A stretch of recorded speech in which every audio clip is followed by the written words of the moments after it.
ये युद्ध तुम मेरे लिए कर रहे हो अर्जुन, अपने लिए नहीं। ये युद्ध तुम सत्य के लिए, धर्म के लिए कर रहे हो, अपने लिए नहीं। ये है निष्काम कर्म योग, कि अपने आप को जिताने से कहीं बेहतर है सच्चाई को जिताना।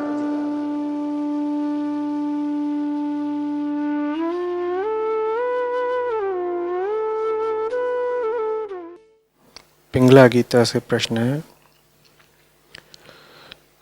श्लोक क्रमांक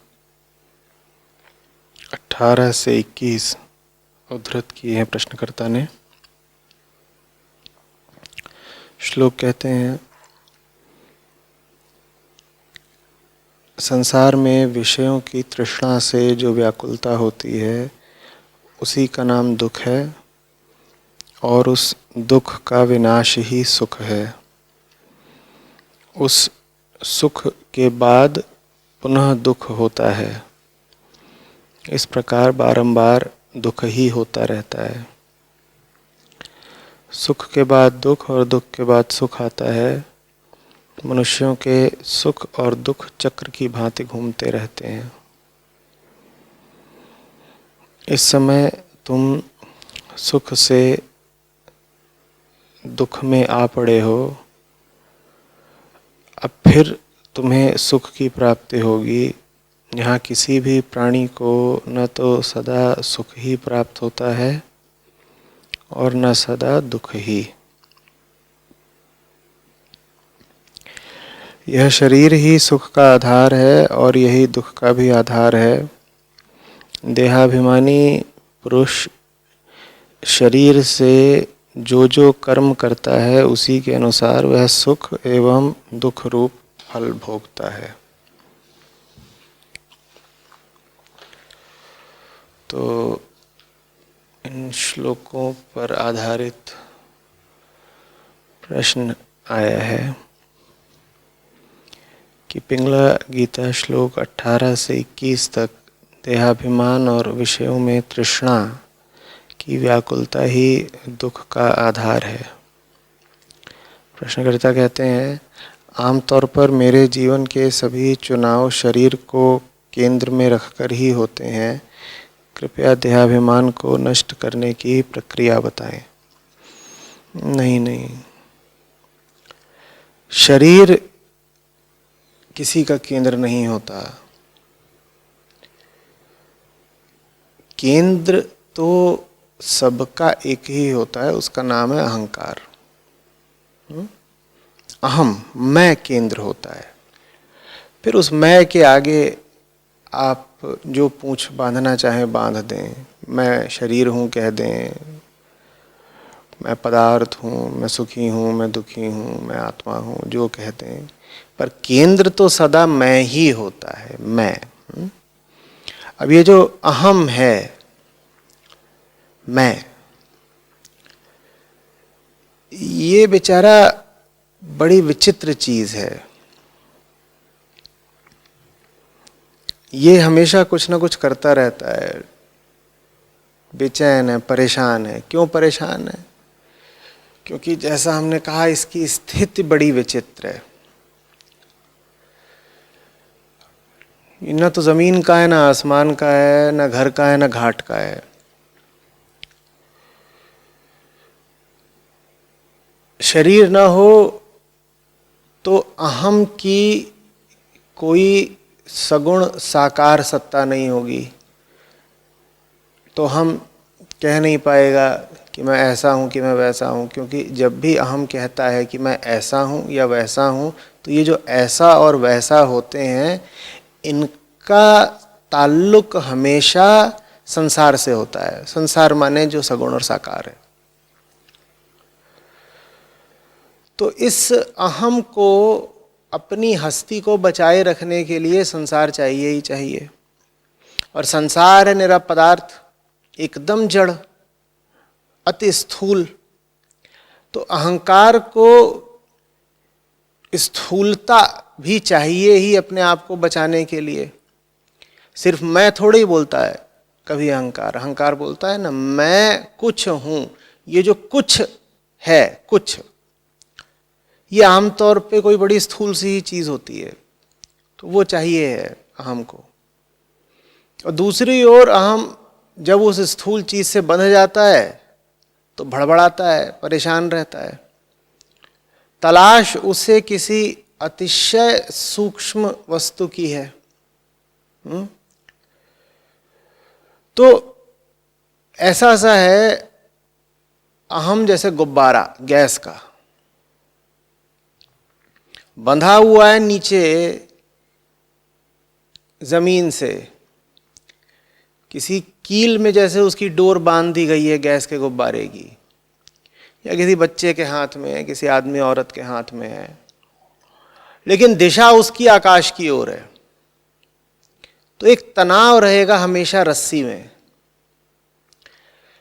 जमीन से उसका नाता तनाव का रहता है। देखा है ना, गैस का गुब्बारा जब भी आपके हाथ में होता है तो डोर में सदा एक तनाव होता है। तो अहम का रिश्ता संसार से सदा तनाव का होता है, क्योंकि संसार के साथ वो विश्राम में तो बैठ सकता नहीं। जाना उसे ऊपर है, गुब्बारे को ऊपर वो पहुंच नहीं पा रहा, तो बस ऊपर की ओर मुंह करे बैठा रहता है। ऐसे ही हम है, हम भी शांति की ओर, किसी आखिरी चैन की ओर, समाप्ति की ओर मुंह करे लालायित बैठे रहते हैं, आतुर आंखों से ताकते रहते हैं कि कभी तो वो अंतिम बिंदु आएगा, कभी तो वो घड़ी आएगी जब जी ठंडा हो जाएगा। वो आती नहीं। तो हम ऐसा है, नीचे उसके जमीन, ऊपर उसके आसमान, बीच में गैस का गुब्बारा जो बंधा हुआ है जमीन से। अब उसकी समस्या ही यही है कि वो बंधा हुआ है, ठीक। नीचे जो चीज है उसके, वही उसकी समस्या है। नीचे उसके तल है स्थूलता का। तो आपको अभी 3 तल दिखाई दे रहे होंगे। एक जमीन का, जहां वो खूंटी गड़ी है जिससे गुब्बारा बंधा है। दूसरा गुब्बारे का जो बीच में त्रिशंकु की नाई, और तीसरा तल दिखाई दे रहा होगा आकाश का। ये 3 तल है। जो ऊपर है वो सूक्ष्म अति सूक्ष्म है। जो बीच वाला है वो धोबी का कुत्ता है, वो फंसा हुआ तल है। थोड़ा नीचे का है, थोड़ा ऊपर का है। हाँ, ये पक्का है कि नीचे वो बंधे रहना चाहता नहीं। और सबसे नीचे जो तल है वो तो अति स्थूल है, ठीक है ना। वो जो नीचे अति स्थूल तल है उसी को देह कहते हैं, उसी को संसार कहते हैं। देह मिट्टी, संसार मिट्टी, संसार से देह उठती है। दोनों भौतिक हैं, दोनों ही पार्थिव हैं। अब आप समझिए कि बात क्या है। अहम को चैन चाहिए। बेचैनी का कारण यह है कि वो बंधा हुआ है जमीन से। अब अगर बेचैनी का कारण यह है कि वो जमीन से बंधा हुआ है, तो क्या उसको चैन और ज्यादा जमीन में लौट कर मिलेगा? तो अहम है बीच में, नीचे है देह, ऊपर है मुक्ति। अहम है बीच में, नीचे है देह, ऊपर है मुक्ति। और अहम को चाहिए चैन। उसी चैन को चलिए हम कह देते हैं सुख। जो आखिरी चैन हमें चाहिए उसको अभी इस वार्ता के संदर्भ में हम कह देते हैं सुख। और सुख पाना कोई अपराध नहीं हो गया। बस मूर्खतापूर्ण सुख पाने की कोशिश अपने प्रति अपराध है। मूर्खतापूर्ण सुख को सुख कहते हैं, और होशियारी से जो सुख पाया जाए उसी के लिए फिर दूसरा शब्द बनाना पड़ता है आनंद। अब सुख चाहिए, ये जो बीच में गुब्बारा है, इसको बढ़िया बात है, सुख चाहिए। सुख पर सबका हक है। सुख में कौन सी बुराई है भाई? लेकिन जो तुम्हारे दुख का कारण है, तुम उसी के पास बार बार जाओ और सोचो कि सुख मिल जाएगा, तो तुम पगले हो। गुब्बारे के दुख का कारण है जमीन से उसकी जो जंजीर बंधी हुई है। वो उसी जंजीर को बांधे बांधे जमीन में और लोटे 5-7 तरीकों से और अपने लिए बंधन पैदा करे, तो ये पागलपन है। तो इसलिए देहाभिमान बुरा बताया जाता है। क्योंकि भाई तुम देह को साधन की तरह इस्तेमाल कर रहे हो सुख पाने के लिए, जबकि तथ्य ये है कि तुम्हारे दुख का कारण ही देहबद्धता है। जो तुमको तकलीफ दिए जा रहा है, तुम इस आशा में बैठे हो कि उसी के माध्यम से तुम सुख पालोगे, ये पागलपन है ना। इसलिए मना करा गया है कि इतना शरीर भाव मत रखो। शरीर में अपने आप में कोई बुराई नहीं, न तुम्हारी अनंत सुख की कामना में कोई बुराई है। बुराई तब है जब तुम इन दोनों को मिला देते हो, जब तुम अपनी सुख की कामना की पूर्ति करना चाहते हो देह को साधन बना के, देह को माध्यम बना के। वो नहीं होगा बाबा, देह के माध्यम से नहीं मिलेगा। तुम्हें जिसके माध्यम से मिलना है उसको तुम जानते हो, उसकी ओर तो तुम वैसे ही मुंह करके खड़े हो। देखो ना, नजरें तुम्हारी आसमान की ओर है, गुब्बारे हो तुम गैस के। तो सुख तुमको मिलना ऊपर है और बार बार तुम लौटने पहुंच जाते हो नीचे। ये पागलपन है, ये मूर्खता है। बात समझ में आ रही है? देह से वो उम्मीद मत रखो जो देह नहीं पूरी कर सकती। देह और अपने नाते को ध्यान से समझो, उसके बाद देह तुम्हारे लिए दुख का कारण नहीं बनेगी। आशय क्या है मेरा इससे? तो अब गुब्बारा बेचारा अटका हुआ है, जमीन से डोर उठ रही है और उसको बांधे हुए है, वो आकाश तक पहुंच ही नहीं पा रहा। तो उसको जमीन पर आना तो पड़ेगा, पर जमीन पर इसलिए आना पड़ेगा ताकि वो नीचे आए और जहां गांठ है उसको खोल दे। बहुत फर्क है नीचे आने और नीचे आने में। बहुत फर्क है संसार में जीने में और संसार में जीने में। बहुत फर्क है जमाने से एक तरह का संबंध रखने में और जमाने में बस ही जाने में। जो होशियार व्यक्ति होता है वो भी जमीन से ताल्लुक रखता है, पर वो जमीन से ताल्लुक इस तरह से रखता है कि जमीन में उसने अपने लिए जितने भी बंधन, जितनी भी तकलीफें पैदा कर रखी हैं उनको वो खोल दे। सोचिए, गुब्बारा होशियार हो गया और गुब्बारा झुक गया, नीचे आया। गुब्बारे ने कहा ऐसे मैं बस ऊपर की ओर मुंह फाड़े बैठा रहूंगा तो मुक्ति मिलने से रही, तो मैं जरा कुछ अकल लगाता हूं। उसने क्या अकल लगाई? उसने अकल लगाई कि चलो नीचे चलते हैं, और नीचे आते हैं, देखते हैं डोर बंधी कहां हुई है, और जहां डोर बंधी है उसको खोल देते हैं, या किसी से सहायता मांग लेते हैं, या कोई औजार पकड़ लेते हैं जिसके माध्यम से डोर काटी जाए। कुछ तो करें नीचे जा करके। ऐसे अटके रहने से क्या मिल जाना है? ये रिश्ता होता है आध्यात्मिक आदमी का दुनिया के साथ।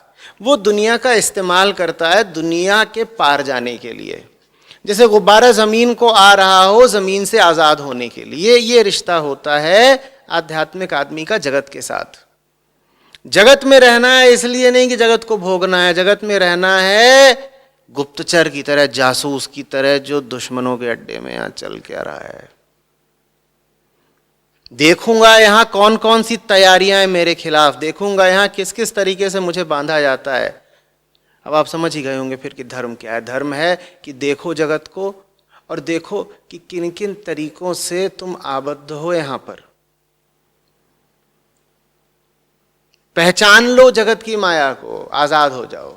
यही सम्यक रिश्ता है आदमी का और जगत का। बात समझ में आ रही है? तुम्हें अनंत सूक्ष्मता चाहिए, वही स्वभाव है तुम्हारा। उसके बिना शांति तो तुम्हें वैसे भी नहीं मिलनी।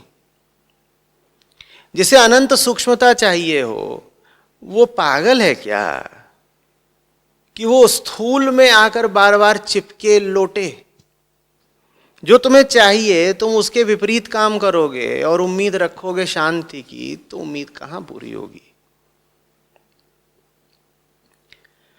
सुख चाहना, मैं दोहरा रहा हूं, कोई गलत बात नहीं हो गई।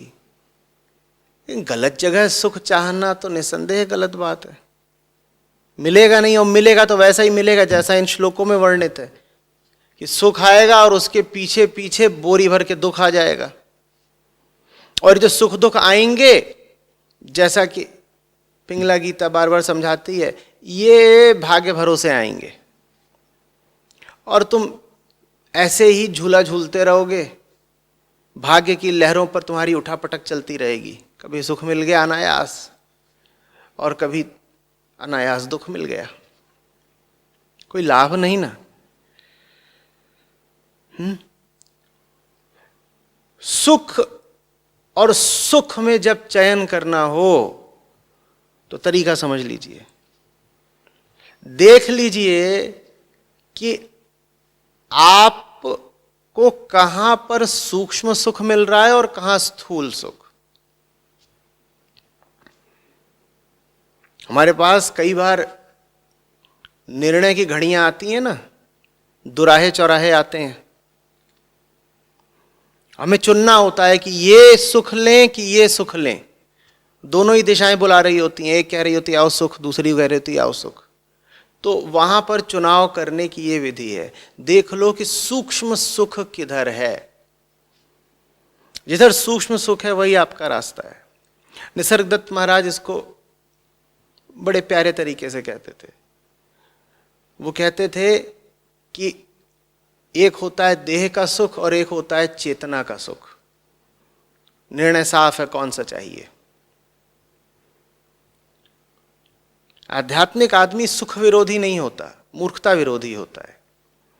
वो मूर्खतापूर्ण सुखों का त्याग करता है, वो सूक्ष्म सुखों का पान करता है। उससे ज्यादा आनंदित आदमी तो कोई और होता ही नहीं।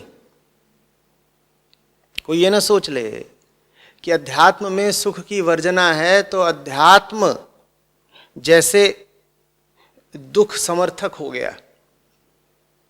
नहीं नहीं, अध्यात्म दुखद नहीं होता भाई। अध्यात्म में छोटे सुख की वर्जना है, क्योंकि तुम्हारा अधिकार है बड़े सुख पर और तुम्हारी कामना है बड़े सुख की। उससे नीचे हम मानने वाले नहीं हैं। तो अध्यात्म वही करता है जो बात बिल्कुल सीधी है कि जिस चीज से नीचे तुम्हें मानना नहीं है, उस चीज से नीचे की चीज पर निशाना काहे को लगाना। तुम्हें शर्ट आती है 40 की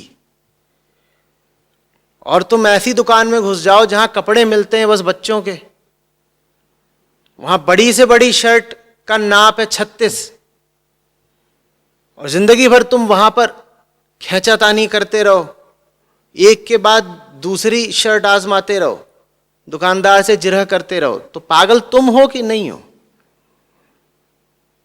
और फिर वहां से निकलो, कहो दूसरी दुकान आजमाऊंगा, और वो जितनी दुकानें वो हैं सब बच्चों के ही बाजार की, उनमें किसी में तुम्हारे नाप की शर्ट मिलनी ही नहीं है। अध्यात्म कहता है तुम वहां जाओ ना जहां तुम्हारे नाप की चीज मिलेगी, जिससे तुम्हें कुछ तृप्ति भी होगी।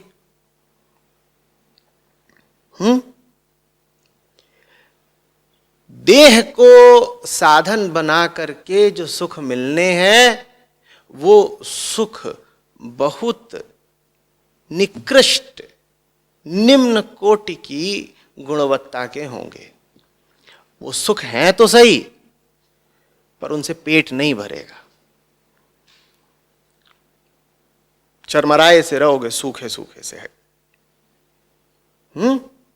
मैं इनकार नहीं कर रहा हूं कि देह सुख दे ही नहीं सकती है, देह सुख दे सकती है, पर वो वैसे ही है जैसे 4 दिन के भूखे आदमी को तुम सूखी रोटी पे प्याज रख के दे दो, उसका कितना पेट भरेगा? 4 दिन से उसने कुछ खाया नहीं है और तुमने उसको दे दी 1.5 रोटी, आधी प्याज और चौथाई मिर्च, कहले खा ले। वो खा तो लेगा पर छटपटाता ही रहेगा। वैसे ही हमारा हाल है, अनंत समय से हम छटपटा रहे हैं और देह का सुख ऐसा ही है, सूखी रोटी और प्याज जितना। समझ में आ रही है बात?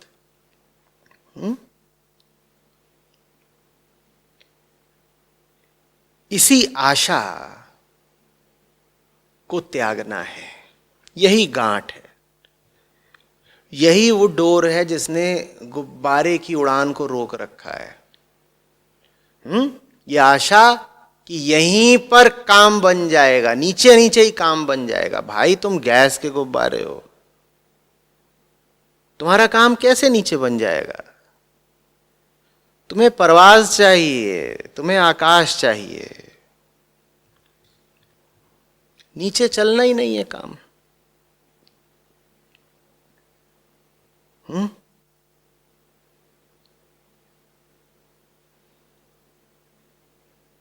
आ रही बात समझ? बहुत दिनों तक तुम अपनी गांठ खोलोगे नहीं तो जानते हो ना, गैस का गुब्बारा बहुत समय तक बंधा रहे तो क्या होता है, उसे मौत आ जाती है। बंधे ही बंधे उसकी उम्र बीत जाती है, सब गैस निकल जाती है। गैस थोड़ी बंधन मानेगी, वो उड़ गई, वो आसमान में मिल गई, गुब्बारा पिचक के नीचे आ गया, गैस तो नहीं बंधन मान रही, चली गई। अब या तो गुब्बारा अपने स्वभाव को पहचान के खुद भी उड़ जाए, नहीं तो उसके प्राण उड़ जाएंगे। तुम मूर्खताएं करते रहो, हंसा नहीं मानेगा तुम्हारी मूर्खताएं। वो तुम्हें कुछ निश्चित समय, एक सीमाबद्ध अवधि देता है कि इतने समय में भैया परीक्षा अगर तुमने उत्तीर्ण कर ली तो ठीक है, नहीं तो हम तो उड़ जाएंगे। गुब्बारा लटका रहा हफ्ते भर बाद देखा तो बिल्कुल पिच की हालत में नजर आया, वो भी कहां, जमीन पर। यही अधिकांश लोगों के साथ होता है।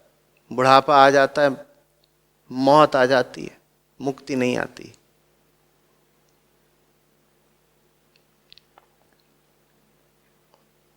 बात आ रही है समझ में? चयन तो हम सब अपनी नजर में सदा सुख का ही करते हैं, है ना? अच्छी बात है।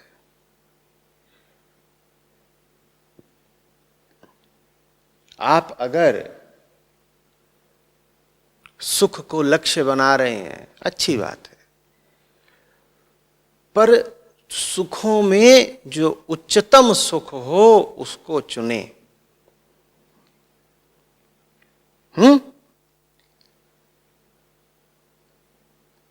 देखें कि ऊंची चेतना कौन से सुख मांगती है और नीची चेतना कौन से सुख मांगती है। वो नीचे वालों को जरा दूर रखें। उदाहरण के लिए आप जानते ही हो, जमीन के कौन से बाशिंदे होते हैं? जो सदा जमीन से बंधा रहे, जो सदा जमीन से पाशबद्ध रहे, उसको पशु कहते हैं। अब आपके भीतर सुख की चाहत उठ रही है, विधि समझिएगा, अपने आप से सवाल पूछ लीजिएगा, क्या ऐसा ही सुख पशु भी मांगते हैं? और अगर जवाब हां में आए तो बाज आइए। आप जिस सुख के पीछे भाग रहे हैं, थोड़ा सा ठहरिए, अपने आप से पूछ लीजिए, क्या ये सुख पशु भी मांगते हैं, या तो सीधे सीधे या परोक्ष तरीके से? और अगर वो सुख पशु भी मांगते हैं तो समझ लीजिए कि वो बिल्कुल जमीन का सुख है, वो बिल्कुल समझ लीजिए पाशबद्ध लोगों का, पाशविकता का सुख है, वो आकाश का सुख नहीं है। वो सुख हो सकता है अभी आपको आकर्षित कर रहा हो, काम नहीं आएगा आपका।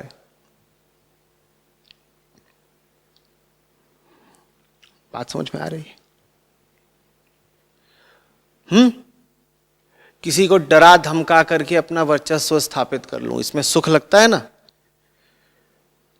पर ये सुख क्या जानवर भी मनाते हैं, मांगते हैं? बिल्कुल करते हैं। सड़क पर कुत्तों को ही देख लीजिए, उनमें सदा एक नेता बन के घूम रहा होता है।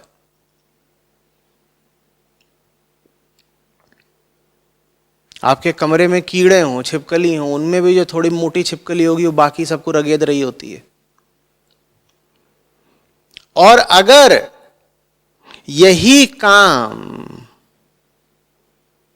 थोड़े अलंकृत तरीके से आप भी कर रहे हैं, भाई छिपकली चलिए दूसरों पर अपनी शारीरिक सामर्थ्य से धौंस चलाती है, हो सकता है आप दूसरों पर धौंस चला रहे हो अपनी बौद्धिक सामर्थ्य से,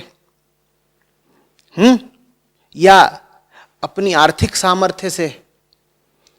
तो भी आप काम तो छिपकली और कुत्ते ही वाला कर रहे हैं ना। तो इसमें आपको जो सुख मिल रहा है वो स्थूल सुख है, वो पार्थिव सुख है, ये आपके काम नहीं आएगा। इसी तरीके से अपना घर बना लेना, दीवारें खड़ी कर लेना और उस घर में दूसरों का प्रवेश वगैरह वर्जित कर लेना, ये काम जानवर भी करते हैं ना, और जानवर इसमें बड़ा सुख लेते हैं ना। ये बाहर खरगोशों का घर है और 3 खरगोश हैं वो जो ऊपर रहते हैं। उन ऊपर रहने वाले 3 खरगोशों को जब भी यहाँ बाहर वाले खरगोशों के घरों में प्रवेश दिलाओ तो यहाँ नीचे वाले खरगोश क्या उनको स्वीकार करते हैं? नहीं करते ना। बाहर वाले को नहीं आने देंगे, बाहर वाले को नहीं आने देंगे, मेरा घर है मैंने बनाया, मेरा घर है मैंने बनाया। अलग बात है कि तुमने बनाया भी नहीं, तो संयोग की बात है कि बन गया, पर ठीक है।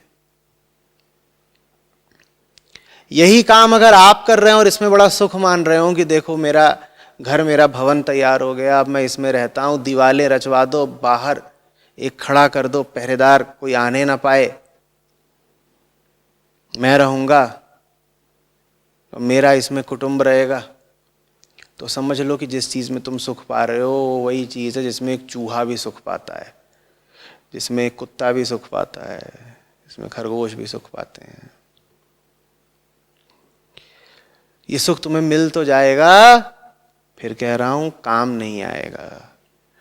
उस घर के भीतर रहोगे और जलते छटपटाते रहोगे। अच्छा तरीका है ना। बस ये देखना है कि जिन चीजों में मैं सुख खोज रहा हूं उन चीजों में पशु भी सुख खोजते हैं या नहीं खोजते हैं। इतने भर से ही 80-90% सवाल तो अपने आप हल हो जाएंगे। यही तरीका लगा देना। आ रही बात समझ में? कोई व्यक्ति सामने खड़ा है, उससे तुम 3 तरह के सुख ले सकते हो। 3 तलों की हमने बात करी थी ना, एक जमीन का तल, एक गुब्बारे का तल और एक आकाश का तल।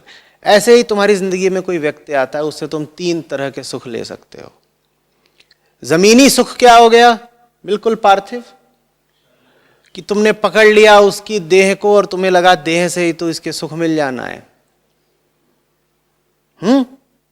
लगे काम क्रीड़ा करने, लगे भोग विलास करने, या तुमने उसकी देह से कुछ और तरीके के सुख चाहे, जैसे कि चल भाई तू अपनी देह का इस्तेमाल कर और मेरा घर साफ कर दे।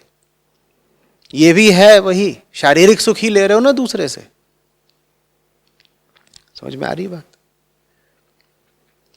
ये सबसे निम्न कोटि का रिश्ता है दूसरे से, ये दूसरा तुम्हारे काम नहीं आएगा।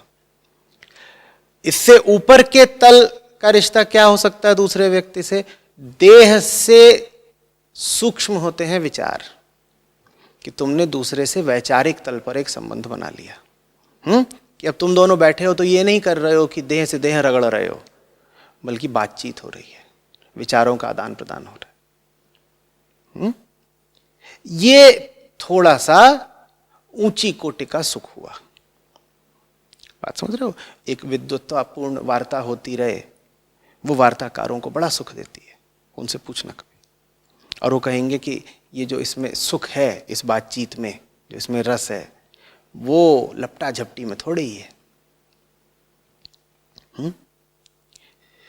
और फिर उच्चतम कोटि का सुख ये हुआ कि तुम उस व्यक्ति के विचारों के पीछे भी जो आत्मा है, जो केंद्र है, जो मौन है, उस तक पहुंच जाओ।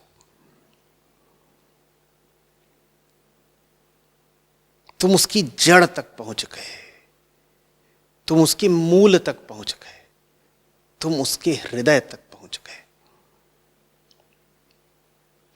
ये उच्चतम रिश्ता हो गया।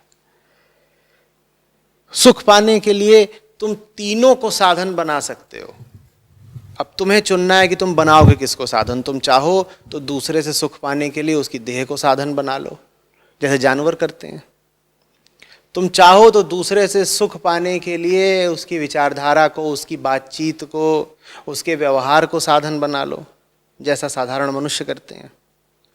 या तुम चाहो तो दूसरे से सुख पाने के लिए उसके सत को, उसके मौन को, उसकी आत्मा को साधन बना लो।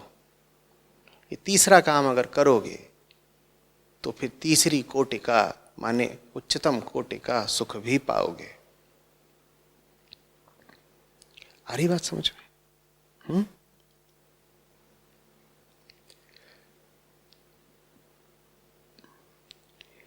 जमीन पर रहना है, पर आकाश का हो करके।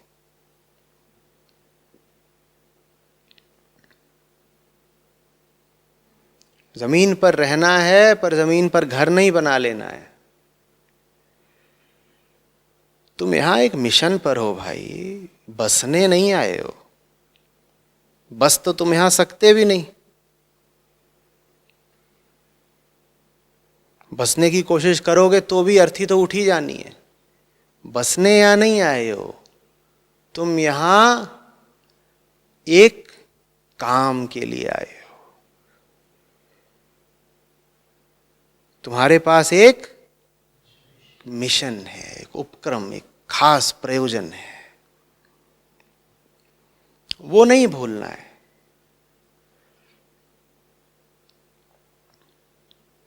रहो यहां पर यहां के होकर नहीं। अपना वतन याद रखो।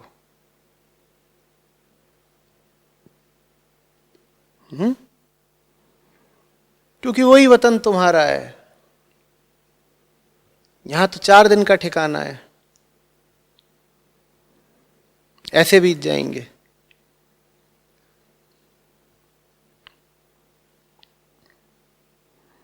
इसका मतलब ये नहीं है कि यहां रहो तो यहां रिश्ते नाते नहीं रखने हैं, या यहां से बेरुखी और बेगानापन रखना है। उल्टी बात है। तुम्हारे पास तो यहां एक बहुत बड़ा काम है पूरा करने के लिए ना। मिशन कहा हमने, वो कैसे पूरा होगा अगर तुमने जमीन के प्रति बेरुखी और बेगानापन रखा। तुम्हें तो यहां पता है कि सीमित समय मिला है और उस सीमित समय में ही अपना काम पूरा कर जाना है। तो यहां जमकर मेहनत करो, जमकर। तुम यहां आराम करने नहीं आए हो, काम करने आए हो। यह है जन्म का मकसद। यहां डेरा नहीं डालना है, यहां फेरा मार के नहीं बैठ जाना है। यहां फटाफट काम निपटाना है।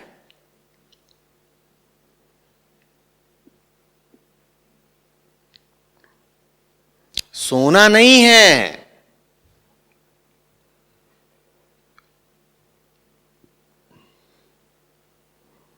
कबीर साहब बोलते हैं, क्या सो रहा है, अभी जल्दी वो दिन आने वाला है जब एकदम टांग लंबी करके सोएगा और बहुत लंबी, बहुत गहरी सोएगा।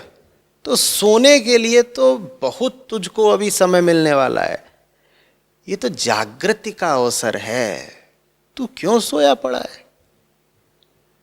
काम कर भाई, काम कर। मिशन, घड़ी टिक टिक टिक टिक। बाद में सो लेना। एक पल ऐसा आने वाला है कि फिर तू कहेगा भी कि तुझे जगना है तो तुझे जगने की अनुमति नहीं मिलेगी। तुझे अनिवार्यतः सुला दिया जाएगा। जब तब सो ही लेना है तो अभी काम कर लेना। ये रिश्ता होता है आध्यात्मिक आदमी का इस जगत से। जगत उसकी कर्म भूमि होता है, विश्राम गृह नहीं, हरम नहीं, निद्रालय नहीं, रणभूमि, संघर्ष स्थली। सोएंगे तुम अपने घर जा करके, चैन वहीं मिलेगा। यहां तो सो भी लेते हो तो कहां चैन मिलता है? मिलता है कोई जो इस दुनिया में चैन की नींद सो पाता हो? बोलो। चैन की नींद भी आती है तो बस घंटे 2 घंटे की, जिसको हम कह देते हैं सुषुप्ति। वो भी सबको नहीं नसीब होती और रोज नहीं नसीब होती। जिन्हें नसीब होती भी है वो बस थोड़ी देर के लिए आती है। नहीं तो सोते समय भी संसार उपद्रव मचाता ही रहता है, कभी ये सपना, कभी वो सपना, कभी ये खलबली, कभी वो खलबली। यहां सोने से फायदा क्या, जब यहां सोते समय भी चैन नहीं मिल रहा? वहां सोएंगे ना जहां पूरा चैन मिलेगा। तो यहां कम सो, जितनी न्यूनतम आवश्यकता है विश्राम की बस उतनी पूरी करो। यहां तो रगड़ दो अपने आप को। ये देह इसीलिए, इसको रगड़ दो। बचा के क्या करोगे? जलानी है, बहुत खूब बचा ली, बहुत सारी बचा ली, सुंदर सुंदर बचा ली, चिकनी चिकनी बचा ली, आहा, जीवन भर उस पर चिकनाई रगड़ते रहे। और बचा करके फिर क्या किया? उसका फूक दियो जसहोरी। बचा के क्या करोगे? ये तो वैसे भी झड़ ही जाने वाली है। ये स्वयं झड़ जाए उससे पहले क्यों ना हम इसे रगड़ जाएं।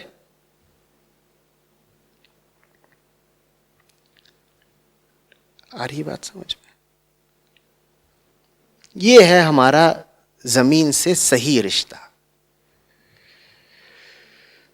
बात महीन है, समझिएगा। एक तरफ तो हमें इस जमीन से मुक्ति चाहिए, दूसरी तरफ हमें इसमें ही रम करके कर्म करना है। ये बात बहुत लोगों को विरोधाभासी लगती है और आदमी ने इस तरह की गलतियां बहुत करी हैं अतीत में। लोगों ने कहा जब इस दुनिया से हमें मुक्ति ही चाहिए तो यहां हम कुछ भी क्यों करें, वो अकर्मण्य हो गए। दैव दैव आलसी पुकारा, वो लगे भगवान की बातें करने जबकि कुछ नहीं, आलस था उनका बस। तर्क उन्होंने यही दिया कि हम तो जी गुब्बारे हैं, हमारा ठिकाना तो आकाश है, तो हम दुनिया में कुछ भी करें ही काहे को। पागल, तेरा ठिकाना आकाश होगा, तू आकाश तक पहुंचेगा ही नहीं अगर तू दुनिया में कुछ नहीं करेगा। गुब्बारा पहुंच जाएगा आकाश तक अगर अपनी डोर नहीं काटेगा। डोर काटना ही पुरुषार्थ है, डोर काटना ही सम्यक कर्म और धर्म है, डोर काटना ही जीवन का प्रयोजन है।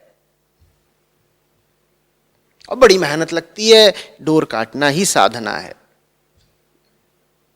ये सब नहीं साधना होती कि बैठ करके मंत्र जप रहे हैं और ये सब कर रहे हैं। आजकल साधना के नाम के साथ भी बड़ी बदसलूकी की जा रही है। गुरु लोग आते हैं और कहते हैं देखो आज मैं तुम्हें एक साधना दे रहा हूं, भेंट दे रहा हूं साधना। साधना भेंट दी जाने वाली चीज है? साधना कमाई जाती है, साधना अपने खून से सींची जाती है। साधना कोई गुलाब का फूल है कि किसी ने भेंट दे दिया तुमको?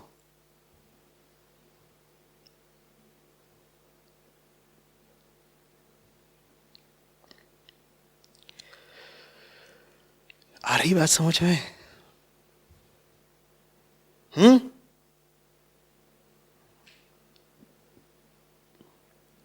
ताकि आजाद हो सको, इसीलिए खूब काम करना है, जम के काम करना है, जल्दी जल्दी काम करना है। जो ये नहीं करेंगे उनको सजा ये मिलेगी कि आजादी तो नहीं ही मिलेगी, गुब्बारा पिचक और जाएगा। और बड़ा भद्दा लगता है। गुब्बारा जब तक फुलाया नहीं गया हो तब तक तो फिर भी उसमें एक शोभा होती है, एक संभावना होती है। देखा है, गुब्बारा अभी बस एक संभावना भर है, बच्चा भर है, फुलाया ही नहीं गया। तुम उसे हाथ में लेते कहते बढ़िया गुब्बारा, रबर है अभी, ठीक है। फिर तुम उसे फुला दो, वो फूल गया। अब फूलने के बाद या तो उसको आकाश मिलेगा या दुर्गति मिलेगी, तुम देख लो, क्योंकि अब तुम फूले हुए गुब्बारे हो। अब तुमको ये सुविधा नहीं मिलेगी कि तुम्हारी हवा निकाल दी जाए और फिर तुम पुनः अपनी पुरानी और मासूम स्थिति को प्राप्त कर लो, वो नहीं मिलेगी। गुब्बारा फुला दिया गया हो, फिर उसकी दशा देखी है, हफ्ते 2 हफ्ते 4 हफ्ते बाद कैसी हो जाती है, देखा होगा। कई बार घरों में होता है जन्मोत्सव वगैरह, गुब्बारा लगा देते और वो टंगा हुआ है, जानते हो किस काम आता है? अगर किसी को याद हो तो, ऐसे फूले हुए और आधे पिचके हुए गुब्बारों पे मक्खियां बैठती हैं बड़े शौक से, मक्खियां उस पे अड्डा मारती हैं और वो फिर सूखने लगता है, चुसा हुआ सा प्रतीत होने लगता है, झुर्रियां पड़ती हैं उसके, लटकने लगता है। देखिए ऐसे गुब्बारे, ये उसको सजा मिल रही है। तूने क्यों भरसक प्रयत्न करके आजादी नहीं पाई, तू आकाश में होता अभी। ये जो तू अटका रह गया ना, इसीलिए अपनी अब दुर्दशा देख।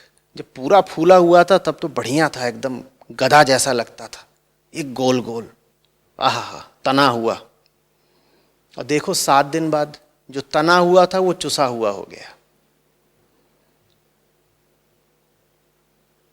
अधिकांश मानवता इसी गति को प्राप्त होती है, एक चुसा हुआ जीवन।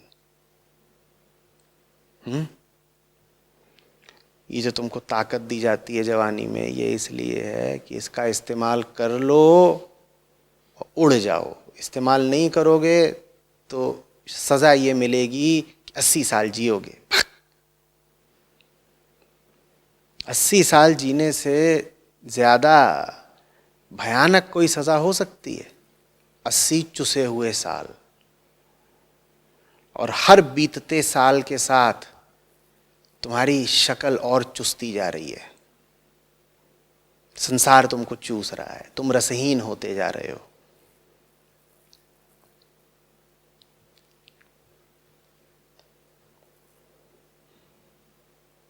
आ रही बात समझ?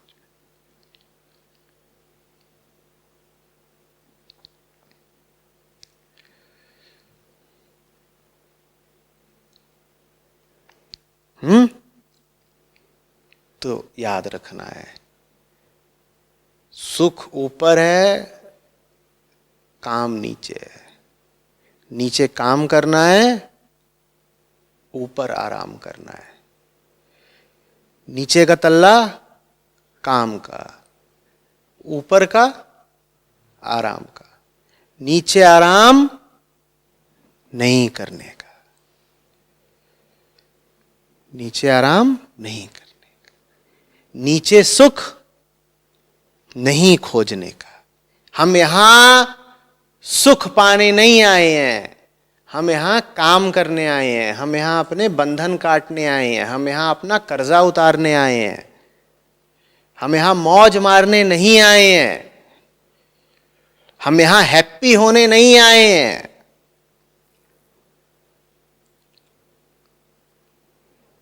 जो लोग इस दुनिया में सुख की और हैप्पीनेस की तलाश कर रहे हैं, उनसे ज्यादा अभागा कोई नहीं है। वो समझ ही नहीं रहे हैं कि यहां आने का तुम्हारा प्रयोजन ही नहीं है सुख। तुम गलत चीज मांग रहे हो गलत जगह पर।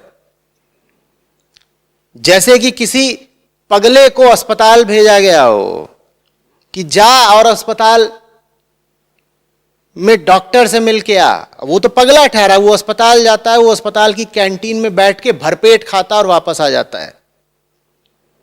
वो भूल ही गया है कि वो अस्पताल में खाने नहीं आया था। वैसे ही हम भूल ही जाते हैं कि हम यहां किस लिए आए हैं। हम यहां पर भोगने नहीं आए हैं, हम यहां सुख के लिए नहीं आए हैं, हम यहां अपनी चिकित्सा के लिए आए हैं। हमें साधना करनी है, यहां काम करना है भाई। बहुत गलत तरीकों से जी रहे हैं हम, और बहुत गलत उम्मीदें पाल रखी हैं।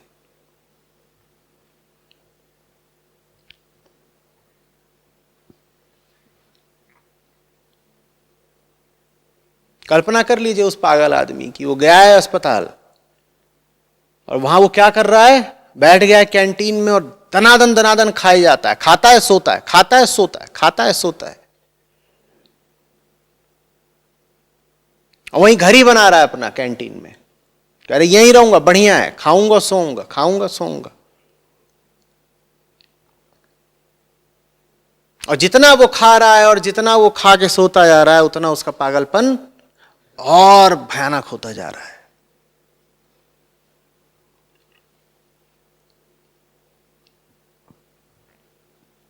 याद रखा करो तुम कौन हो, फिर भूलोगे नहीं कि तुम यहां क्यों हो।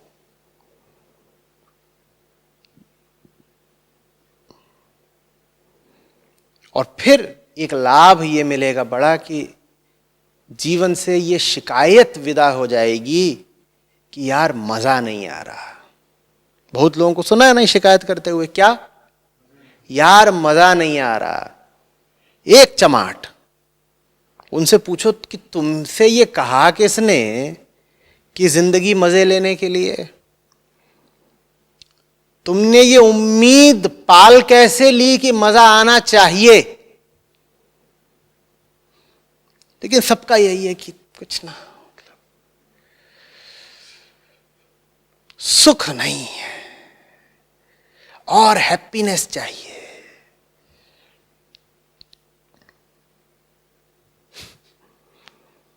जो आदमी जीवन में सही काम में सही मिशन में लगा होता है, ये उसको पुरस्कार मिलता है कि वो मजे की उम्मीद से आजाद हो जाता है। वो फिर कभी ये शिकायत करता नहीं पाया जाएगा कि अरे मुझे सुख नहीं मिला। वो कहेगा सुख चाहिए किसको था, हम तो काम कर रहे हैं, मजे थोड़ी मारने आए हैं, काम करने आए हैं, मजे चाहिए किसको थे। दूसरी ओर जो काम नहीं कर रहा सही, उसको तुम पहचान ही लोगे इस बात से कि वो बार बार शिकायत करता पाया जाएगा, यार कुछ मजा नहीं आ रहा। जैसे ही कोई मिले जो कहे बार बार कि कुछ मजा नहीं आ रहा, उसकी गर्दन पकड़ लो। ये कामचोर आदमी है, ये अधार्मिक आदमी है, ये वो आदमी है जो जीवन गलत तरीके से जी रहा है, ये आदमी है जो स्वयं भी विकृत है और दूसरों में भी विकृति का संक्रमण फैला रहा है। ये मजाखोर है। हराम शब्द का मतलब समझते हो? वो जिसका भोग निषिद्ध है, वो जो नहीं किया जाना चाहिए। तो मजाखोरी ही हरामखोरी है। जो मजाखोर है वो हरामखोर है। हर आदमी जो सुख की तलाश में घूम रहा है, जो पूछ रहा है कि मैं और हैप्पी कैसे हो सकता हूं, वही आदमी तो हरामखोर है।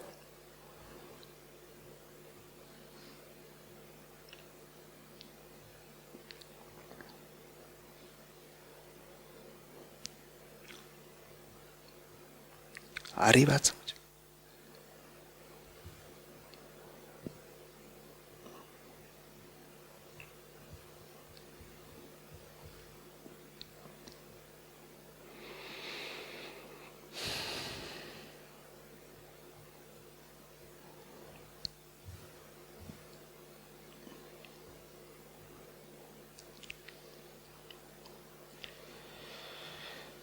प्रहार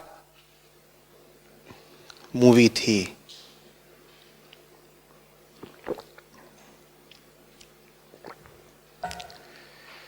तो उसमें जो नए नए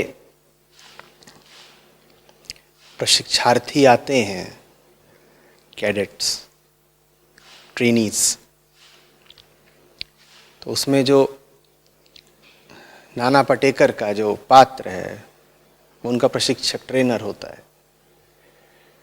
तो उसका एक मुझे दृश्य याद है। वो सब के सब हैं, उनको सुबह सुबह बिस्तर से घसीट के खड़ा कर दिया जाता है। अभी पौ भी नहीं फटी होती, अंधेरे में उनको सबको खड़ा कर दिया गया है। और वो जो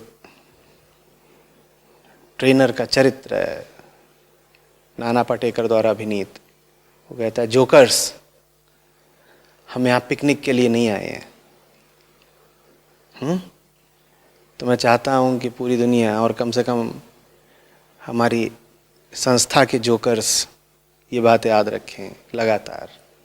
क्या जोकर्स हम यहाँ पिकनिक के लिए नहीं आए हैं।